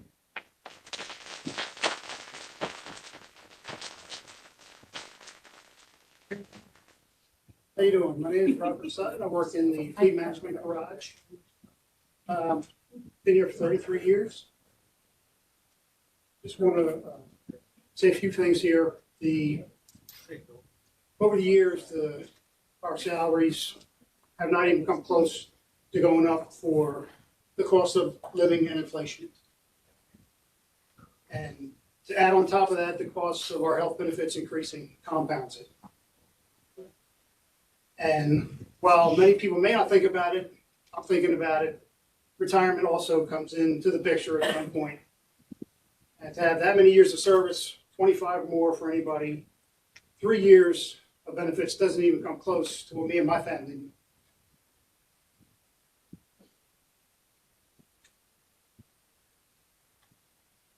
We need some help. We all need your help. That's right. It's long overdue. The time is now. That's right. We need your help.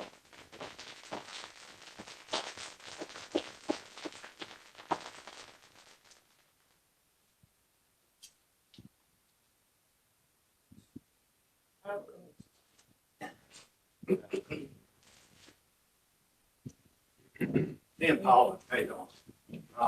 My mother's been in the nursing home for 2.5 years. Her money's exchanged. Your Medicaid, Medicare department is very, very, very difficult to deal with. Right now, she's on a county dime. I think there needs change on that subject. Thanks.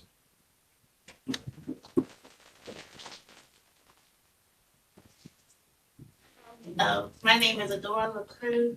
I've been working for Atlantic County for 11 years. And my pay is embarrassing to say, but I've just recently thought about taking up a second job, and I'm not the type of person that speaks up for oneself that much. So I like to smile a lot to keep from crying, which I do. But I really love working for the county, and I've been dedicated for 11 years, hopefully 11 more times that. And that's all I got to say.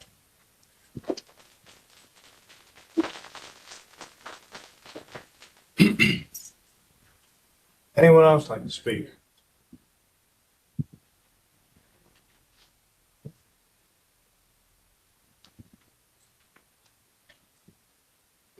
Good evening, everyone. My name is Sophia Kent Halverton. We're Human Services, Public Health and Disability. I need to be louder. I was trying to be good. And you need to be louder than that. I've been here 22 years on books. And pretty much like everybody's speaking, and I'm coming to speak about our clerks, as well as everybody else. I support everything that everyone has said, including my president. Thank you. But I'm coming to speak about clerks. We have clerks that have been in positions for how long? 34. And what are you? Clerk. 34 years. She's a clerk. So when Marcus talks about steps, I've been in my position for 22 years. I'm a clerk. Been no movement. Excuse me? What level clerk? I'm a principal clerk. And I gotta sometimes move it around so I can see if I can get a little bit more money here or there, But there's really nowhere for me to go. As well as a lot of our other clerks, they possibly can move up. Now again, like I said, I have a young lady right here. She's a clerk. How long you been here? What are you? Okay, now they can talk about their salaries, but I'm gonna tell you about mine. I make $48,000 gross. Now, we're all smart here, so we know what gross means, okay? It really means nothing because it's about your net. So you can imagine what I'm netting, okay? And I've been here 22 years. So when Marcus talks about steps, we're trying to put things in place for our clerks to move up so that they can have some way of making more money.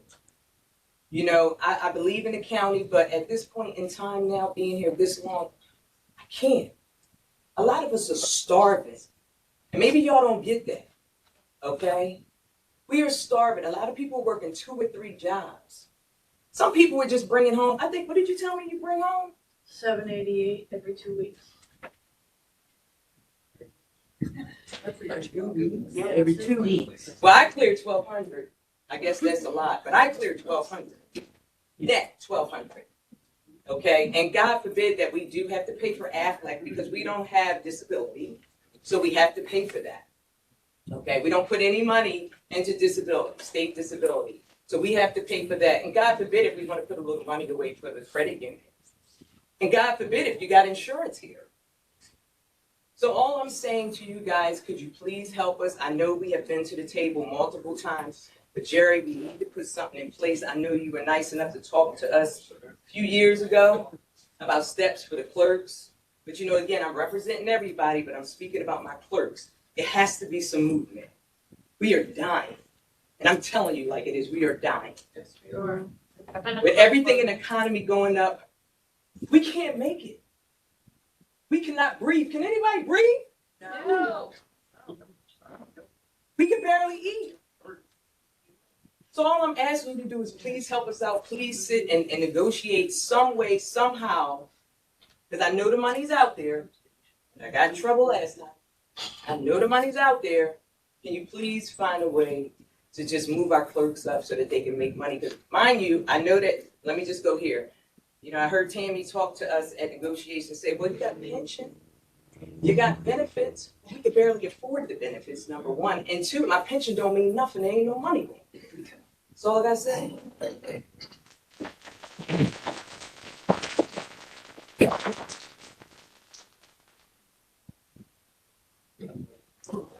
Good afternoon. My name is Dirk Williamson. I work in Public Works. I started here 37 years ago, actually 30. I started under here in 84 and worked 2 years, 9 months under CETA, and then got hired full-time in March of 87. I started here on June 18th, 1984. Back then, the starting salary was $8,400. And today it's, after the 37 years here, unfortunately, I'm not even making 60 grand a year. I have coworkers who have left here and gone to other municipalities and making now as much as I am right now. Which one of my coworkers had 16 months here. He went to a different municipality, got a $16,000 pay increase. Look, unreal. All my years of service here shows dedication. We have to do, it's a well-known secret that we are the lowest paid county in all 21 counties in the state of New Jersey. Shame. Fact, unfortunately. We have, you know, we have to try better. We have, you know, gratefully, you know, I enjoy my job. I like my job. But when I stayed here as long as I did, if I didn't enjoy what I do, I'm probably one of the few employees left that have been in just about every department. Been there, done that, been in the paving group, been everywhere. Worked on a Hamilton unit, worked on the old cover yard, doesn't even exist anymore.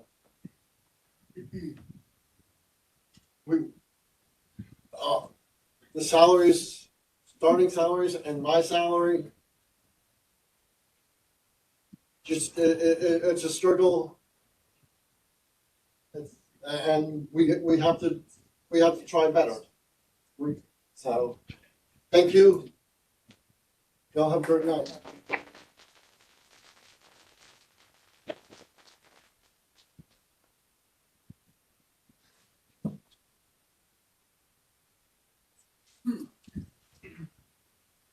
Corey Christensen. I've been with the county for almost 18 years now. In that time, I've seen many of these people over the years, more than my family. I mean, we spend more time here at the county than we get to see our own families.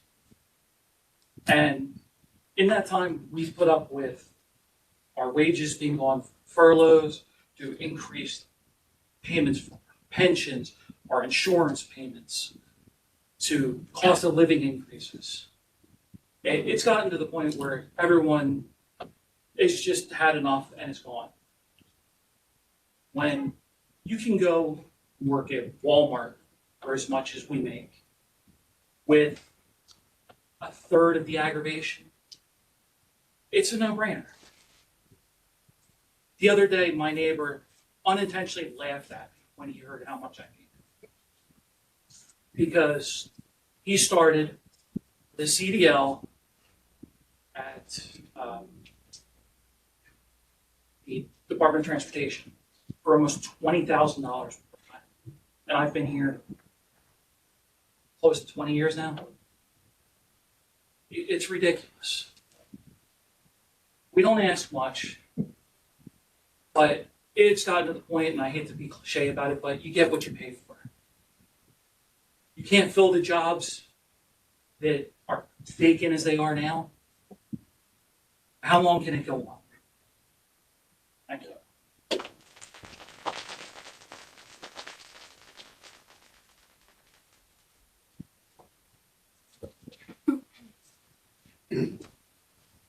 Hi, everybody. My name is Jesus Piñero. I'm working for the county since 1995. I've been 28 years in the county. When I started working for the county, I work for Family Community Developments. At this point, I'm a supervisor for the Division of Facilities. I work in 3 different departments. I know and I work in all facilities that the county has. I see my coworkers in action. I don't have one spot in my file. I see workers, coworkers, putting their strength and putting their faith and putting everything that they have to come to work and do a right work, do a right job. The first time.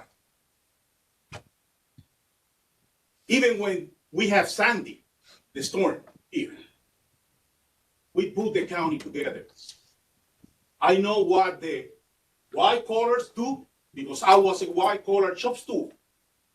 I know what the blue collars do because I am a shop steward for the blue collars. And I'm telling you this, ladies and gentlemen, you all look good because us, because we do what we are supposed to do. I mean, take care of not the employees, take care of your residents because we pay taxes, we're here, we vote, and we want to still working for the county with pride and do the things right as supposed to be. And believe me, as long we do what we keep doing, you will still look good.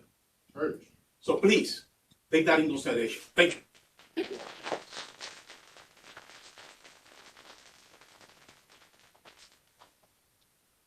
Hello, I don't work for the county. I work for Hamilton Township. Your name? Edward Chatton. Where do you live, Edward? I live in Galloway Township, and I also have property in Hamilton Township. I pay taxes. I don't mind paying taxes. I know it's hard on you guys hearing all this stuff today and everything else, but I listen to what these guys are making here, and I thought that our place was bad. We have truck driver. If you become a truck driver with Hamilton Township, you have to have a CDLA in order to get hired, and you have to maintain it. They start them at $38,000 a year.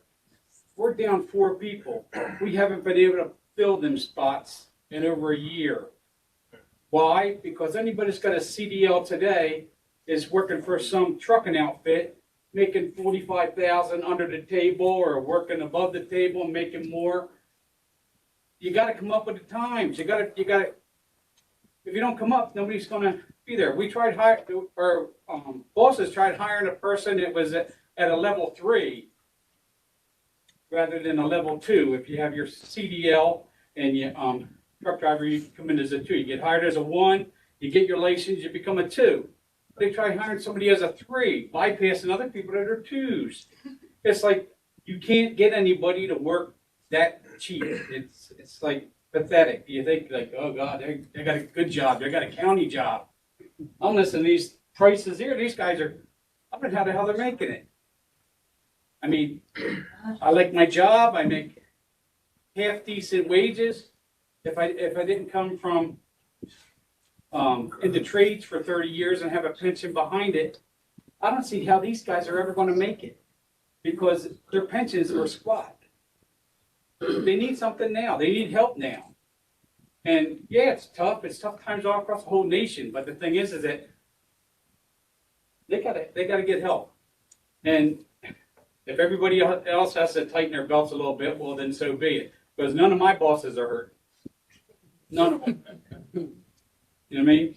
On the union side of it, you get the scraps off the table. On the non-union side of it, they all get raises and they all do very well. I don't hear any crying. There's no tissues around for that. But these people, there's thousands of them there. We got a handful in Hamilton Township with all the roads and everything else that we do, and we get the job done. But the thing is, you got to pay a good wage. Everybody is looking for something here, whether they're a clerk or whether they're a truck driver or whether a ditch digger or whatever it is. Cost of living, something's gotta come up. You gotta help them. And I thank you very much.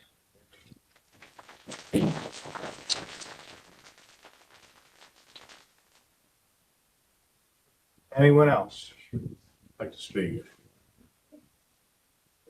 If not, we'll wrap up the. Yes. I'm sorry. It's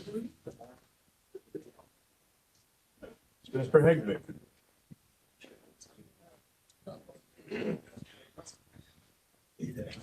Good afternoon, my name is Donald Digby. I live in Galloway Township. And I've worked for Atlantic County Public Works for a little over 40 years. My job in traffic is extremely important. If I make a wrong decision, somebody could die. How many of you are doing where you're sitting where you're at risk of causing somebody to die if you make a wrong decision?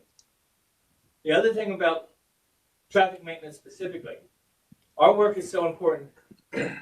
We provide through signs, traffic signals, pavement markings, information so drivers can make good decisions going down the highway to avoid collisions so they don't have to go visit a trauma surgeon or, worst case scenario, the coroner's office. So we're tight on money. We need living wages for ourselves. And it's hard to keep people because I'm working with people that are just barely making the new minimum wage. I'm making a good bit better than that, but it still gets to be a struggle after 40 years. Thank you. Thank you.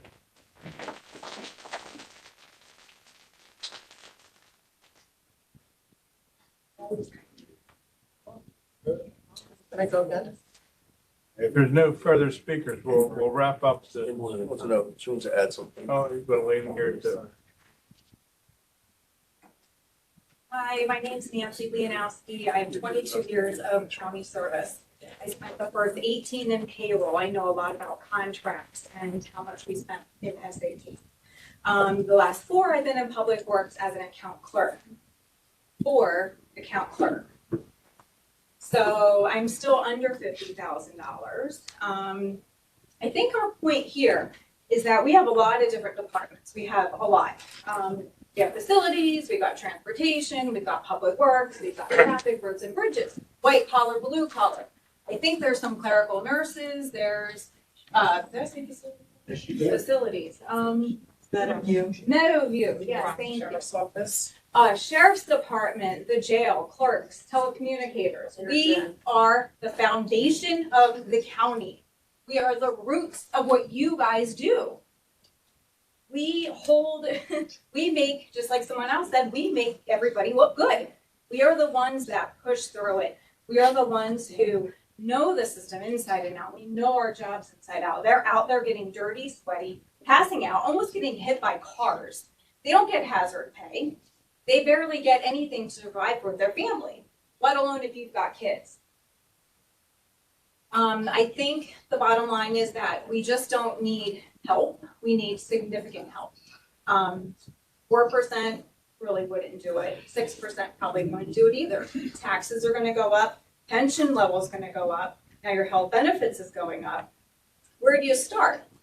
I think this has to be a real good 3-year lookout, and we need to really plan accordingly with how these guys are being moved. I'm just not speaking for myself, but these guys are dying out here. They really are. I guess that's it. I don't know what else to say. Yeah. But I'm there to I know we can do it, and I know that there's the funds out there. We spent a lot of money in SAP, a lot of money in SAP, which I still have to do a lot of background work to make the system actually work. But that's another story for another time. Yeah. Anyone else? Go ahead, man.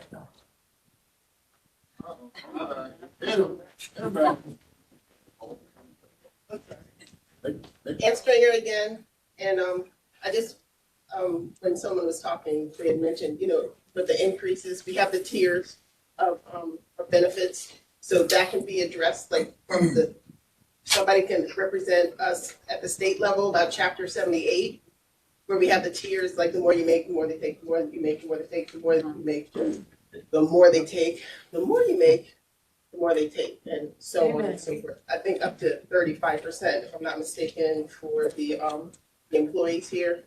And the other thing that I have is not related. I had emailed all the commissioners at the beginning of the year. And thank you, Karen and John and everybody here. I had sent you about the streets, the lights on the streets, and the safety issues for our community, not just our workers, but also the entire community. I don't know if you remember the beginning of the year, the very beginning of the year, Karen and Dark, I sent you the email about the darkness of the street sidewalks that are needed in the entire community. And that being said, it would all probably revert back to the county and the Department of Transportation and each municipality that's represented here, and which would also be the county employees, where the front line would be on the street and out there, unfortunately, risking their lives, like someone had just said. And I didn't realize, I always move to the left if it's an officer, if there's anybody, if there's somebody just broken down on the side of the road, I always move left. Not everybody does that. My daughter was on a very dark street. I just want to use one as for example, in Hamilton, Weymouth Road, where the blueberry fields are. Her car broke down on the side of the road. A black car on the side of the road at dusk, coming from the train station. And she's on the side of the road. Now you would think people would move all the way to the left, seeing a little black car on the side. I'm sitting there, I got there, came from work, the clerk's office, and sat behind her with my hazards on. I could feel, you know how when somebody goes past you really fast, you can feel that's how close they were. So I don't know, they were talking about safety, so that's also an issue for us besides the contract. Thank you, that's all I have.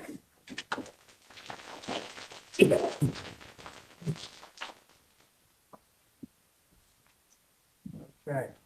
Well, we're going to wrap up the public portion this time, and we're going to move with the rest of our agenda, which is extremely brief. I'd like to say this, and I think I speak for all of us here on the board. We appreciate you coming out. We value what you do. We know that you make us look good. We know that. And our county look good. And we hear you. We can't do collective bargaining over this table and in this forum, but we hear you. And that's the message I want to convey. Chairman, if I may. Yes. So let me, first of all, I agree with our chairman. Ladies and gentlemen, thank you so much for coming. Trust us. Trust me, I can tell you, I think most of my colleagues would agree. We've said during the budget process last year, we talked in budget committees this year. We've had conversations with the administration. I've had a number of conversations with Marcus and others. When you get to the table, no. So let me back up. Nobody's getting 100%. We're clear about that. You're not going to get 100%. We're not going to get 100%. At the end of the day, where do we meet in the middle, right? And so great minds think alike. So you come to the table, you got it. It's going to be a give and take. I think Jerry has told all of us, if not most of us, that contract negotiations with various unions, it was give and take. We get it. I know that's not something everybody wants to hear. At the end of the day, I work with a number of you in public works, roads and bridges. I get it. Me and Risley, listen, we used to rumble all day long out there on the road, but we go way back, and I get it. Marcus will tell you, when I was in public works in the county, we used to rumble all day long. But at the end of the day, when the rubber meets the road, you're right. Folks still got to take care of their families. They still got to, you got to keep your CDL to get your bonus at the end of the year, all that good stuff. And so at the end of the day, even with the budget chairwoman and members of this board, when we sit down and talk to the administration and we trying to figure out contracts, Jerry comes back, give and take, the unions come back, and it's just not 331, it's 63 and a whole bunch of other unions, right? So it's a whole lot of give and take. And I hear you. I feel the pain. Listen, I'm a kid that came off the back of my dad's trash truck. Who the hell would have thought I'd be here today? Right? So I get it. I understand. I came to work, and Jerry bear witness. I came to work when I lost my job in the city at $20,500. Man, I thought I was making some money, right? What happened was it kept me in the pension system and kept health benefits on the table for my family. And this is a story I tell everywhere I go. No matter how much I agree or disagree with the county executive, Denny Levinson was the only guy that remembered my name when I was out of a job. Didn't have to, but he did. Kept me in the pension, kept my health benefit. But again, I came here at $20,500. Didn't know a damn thing about driving a dump truck, and she really kept telling me what I better do and what I better not do. But I worked my way up. I was there a couple years. I left at a decent salary. I wound up going back because it was a lawsuit that was settled. My point was I took advantage of the CDL, took the overtime. It takes a wear and tear on your family. You never know when you're going to go home. At the end of the day, the job is to get the roads open, make it safe, as you said, for all of us. I get it, and I believe all my colleagues get it. And listen, we're going to be talking to the administration through the budget committee, through your union reps. Again, I'm telling you, as Ernest Corsi Sr., nobody's getting 100%. The question at the end of the day is, where can we meet in the middle? There's got to be a common ground, right? And you do the steps, and you got to work towards that. And so I'm not giving you no political speech. I'm not running. And at the end of the day, I think all of my colleagues understand most of us got second jobs. But as elected officials, we hear you. We're going to try to do our part. I'm not promising you absolutely nothing. I'll make no promises I can't keep. However, I will put my best foot forward. And again, I think I can say that for all my colleagues. They get it.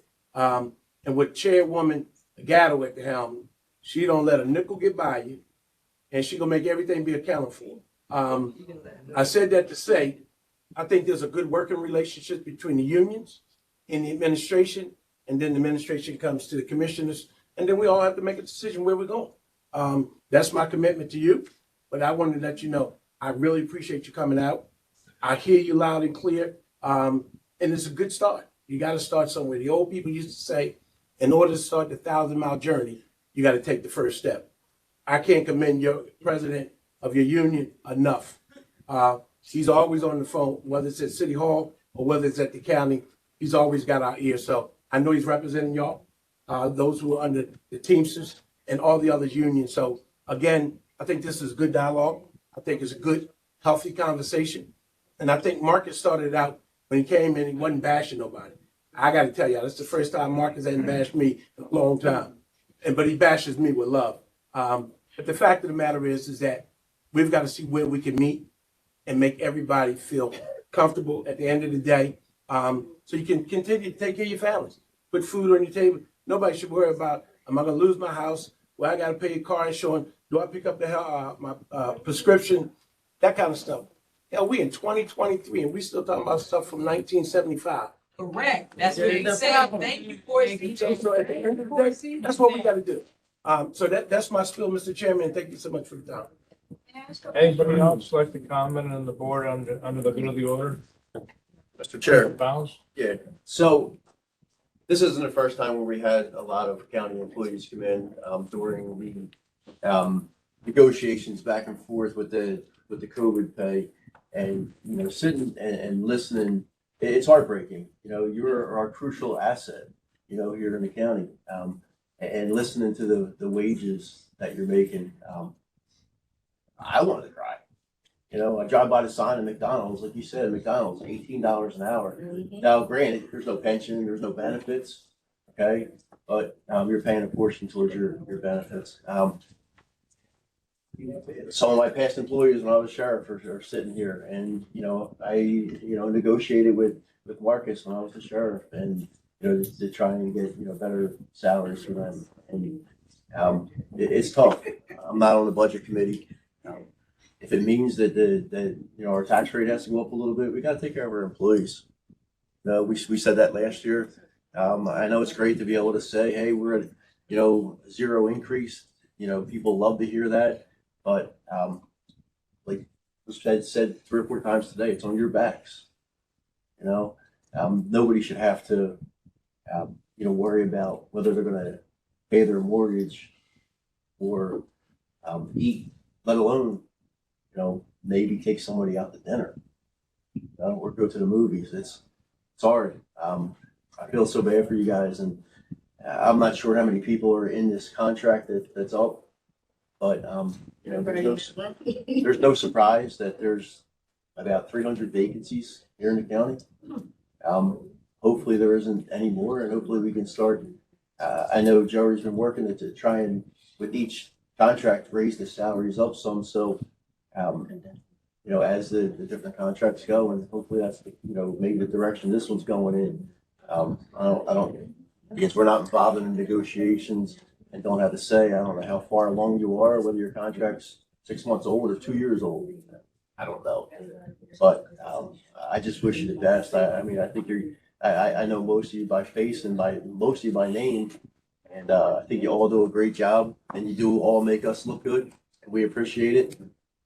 And I just wish that we had more of a say as to what we can do for our employees. But I do appreciate you all coming out, and don't be strangers here. We're every other Tuesday, so come visit us. Commissioner Fitzpatrick. My heart is gonna jump right out of my chest if I don't say something, or I'm gonna bite my own lip off. We didn't keep the tax rate even this year. We lowered it $0.015. And I'm astounded and embarrassed that full-time employees of this county make $14 an hour, some with a college degree. I mean, it's horrible. I'm sorry, Jerry. I know it's not just you. I know, but that's just horrible. And like Commissioner Ballas said, if we have to pay a little more or keep it even to where it was, I think that comes out to like $40 a house. But that means a lot to the people standing in this room and the people that they represent. It's just horrible. I'm so sorry. Anyone else under the good of the order? Not, and reached the end of our meeting. I'll entertain a motion for adjournment. Motion. Moved and seconded. All in favor, say aye. Aye.